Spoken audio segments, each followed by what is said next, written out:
नमस्कार। आज हम पढ़ने जा रहे हैं चैप्टर तोप, क्लास 10th हिंदी का तोप चैप्टर।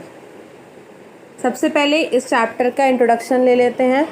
इसके कवि हैं वीरेंद्र डंगवाल, जिनका जन्म 5 अगस्त 1947 उत्तराखंड में हुआ था। अब आते हैं पाठ प्रवेश पे, पाठ के इंट्रोडक्शन पे। प्रतीक अर्थात निशानी और धरोहर अर्थात विरासत दो तरह की होती हैं। एक वे जिन्हें देखकर या जिनके बारे में जानकर हम अपने देश और समाज की प्राचीन उपलब्धियों के बारे में जान सकते हैं, और दूसरी वे जो हमें बताती हैं कि हमारे पूर्वजों से कब क्या गलती हुई थी, जिसके कारण देश की कई पीढ़ियों को गहरे दुख और कष्टों को झेलना पड़ा। प्रस्तुत पाठ में ऐसी ही दो निशानियों का वर्णन किया गया है। पाठ हमें ये याद दिलाता है, कभी ईस्ट इंडिया कंपनी भारत में व्यापार करने के इरादे से आई थी। भारत में उसका स्वागत किया गया था, परंतु धीरे धीरे वे हमारी शासक बन गई। अगर उन्होंने कुछ बाग बगीचे बनाए तो उन्होंने तोपें भी बनाईं। देश को फिर से आज़ाद करने का सपना देखने वाले जाबाजों को इन तोपों ने मौत के घाट उतार दिया। पर एक दिन ऐसा भी आया जब हमारे पूर्वजों ने उस सत्ता को उखाड़ फेंका, तोप को बेकार कर दिया। फिर भी हमें इन निशानियों के माध्यम से याद रखना होगा कि भविष्य में कोई और इस तरह हम पर हुक्म ना जमा पाए, जिसके इरादे अच्छे ना हों, और यहाँ फिर से वही परिस्थितियाँ बने जिनके घाव आज तक हमारे दिलों में हरे हैं।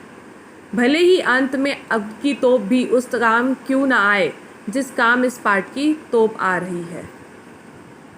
अब आते हैं एक्सप्लेनेशन की ओर। कंपनी बाग के मुहाने पर घर रखी गई है।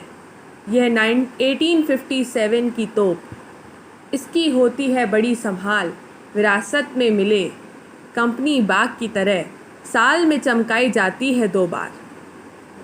इसमें मुहाने का मतलब है प्रवेश द्वार, धर रखी है मतलब रखी गई है, संभाल मतलब है देखभाल, विरासत मतलब है पूर्व पीढ़ियों से प्राप्त हुई वस्तुएं। प्रस्तुत पंक्तियाँ हमारी हिंदी पाठ्य पुस्तक स्पर्श भाग 2 से ली गई हैं। इसके कवि वीरेंद्र डंगवाल हैं। इन पंक्तियों में कवि ने 1857 के प्रथम स्वतंत्रता संग्राम में इस्तेमाल की गई तोप का वर्णन किया गया है। कवि कहते हैं कि ये जो 1857 की तोप आज कंपनी बाग के प्रवेश द्वार पर रखी गई है, इसकी बहुत देखभाल की जाती है। जिस तरह ये कंपनी बाग हमें विरासत में अंग्रेज़ों से मिला है, उसी तरह ये तोप भी हमें अंग्रेज़ों से ही विरासत में मिली है। जिस तरह कंपनी बाग की साल में 2 बार अच्छे से देखरेख की जाती है, उसी तरह इस तोप को भी साल में 2 बार चमकाया जाता है। सुबह शाम आते हैं कंपनी बाग में बहुत से सैलानी। उन्हें बताती है ये तोप कि मैं बड़ी जबर उड़ा दिए थे मैंने अच्छे उच्छे सुरमाओं के धज्जे अपने ज़माने में। सैलानी मतलब है दर्शनीय स्थलों पर आने वाले यात्री। जबर मतलब ताकतवर, सुरमा मतलब वीर, धज्जे मतलब चिथड़े चिथड़े कर देना। इन पंक्तियों में कवि बताना चाहता है कि तोप का प्रयोग कहाँ हुआ था। कवि कहते हैं कि सुबह और शाम को बहुत सारे व्यक्ति कंपनी बाग में घूमने के लिए आते हैं। तब यह तोप उन्हें अपने बारे में बताती है कि मैं अपने ज़माने में बहुत ताकतवर थी, मैंने अच्छे अच्छे वीरों के चिथड़े उड़ा दिए थे। अर्थात उस समय तोप का डर हर इंसान को था।